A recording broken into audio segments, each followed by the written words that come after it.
Welcome to this explainer. Look, if you're a retired bank employee, you already know the irony.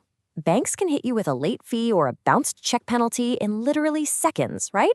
But somehow, updating your hard-earned pension, well, that feels like a never-ending maze of legal jargon and red tape. Today, we're cutting through all the noise and the rumors. We're going to break down exactly where your bank pension updation status actually stands right now, and more importantly, what it means for your pocket. We know you're frustrated.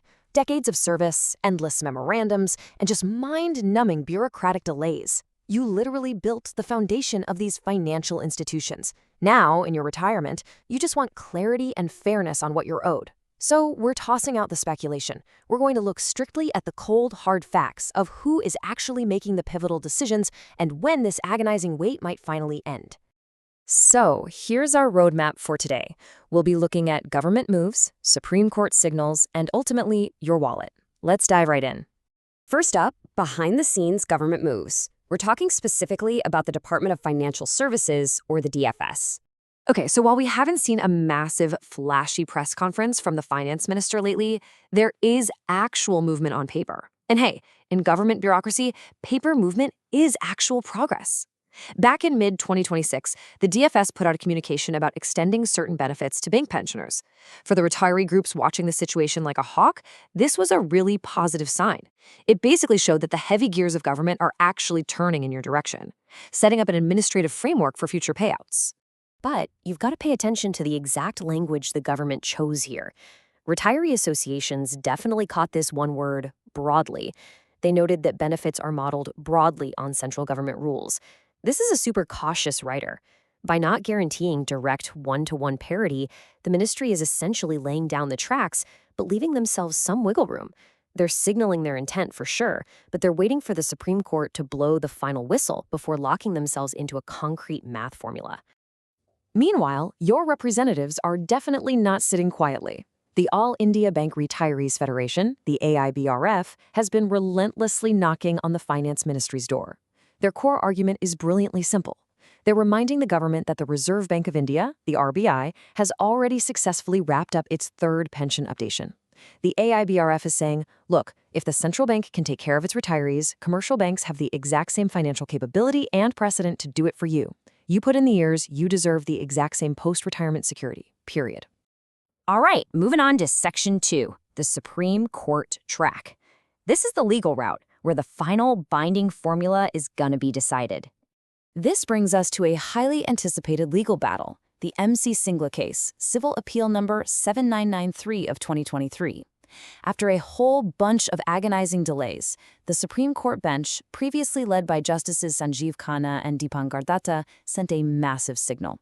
They didn't just passively listen to arguments. They demanded highly specific data. And that tells us exactly how they're planning to tackle this moving forward. Here is the absolute game changer. The court asked the Indian Banks Association, the IBA, to submit year-wise calculations on this exact concept, prospective updation. What does that actually mean for you? Well, it means the court's focus is shifting toward adjusting your pension payouts to be higher going forward, rather than getting bogged down trying to pay out massive lump sum back pay all the way back to 1995. They want a practical, immediate way to boost your monthly checks from here on out. To truly understand this monumental shift, let's look at Section 3, the Updation Math Explained. On one side of the courtroom, you have the IBA. They've been waving around these massive, highly conservative estimates, basically trying to convince the court that updating pensions will wreck the bank's balance sheets. They've previously claimed that retrospective liability, paying out all those backdated funds since 1995, would cost around 95,000 crore rupees. They're using this giant number as a shield to argue that full retrospective updation is just way too heavy a burden for the banks to bear. But hold on, because the retiree advocates brought their own math, and honestly, it's pretty staggering. They point out that if you combine the available pension corpus across all public sector banks, you actually get a whopping 3.7 lakh crore rupees. Think about that for a second. That is a gigantic pool of money sitting right there, already earmarked specifically for pension obligations. When you look at it visually, the sheer scale is undeniable. The 3.7 lakh crore corpus absolutely swallows the IBI's 95,000 crore claim. It's not even close. This completely validates the retirees' argument that, especially if the court goes with a phased, prospective updation, the financial impact is totally manageable. The money is already in the system, guys. The banks can easily absorb this operational cost without draining the reserves. Which brings us to our final section, eyes on July 2026. Let's talk about the finish line. So, the finance ministry is clearly doing a bit of a delicate dance here. By issuing those broad guidelines we talked about, they're consciously avoiding stepping on the Supreme Court's toes.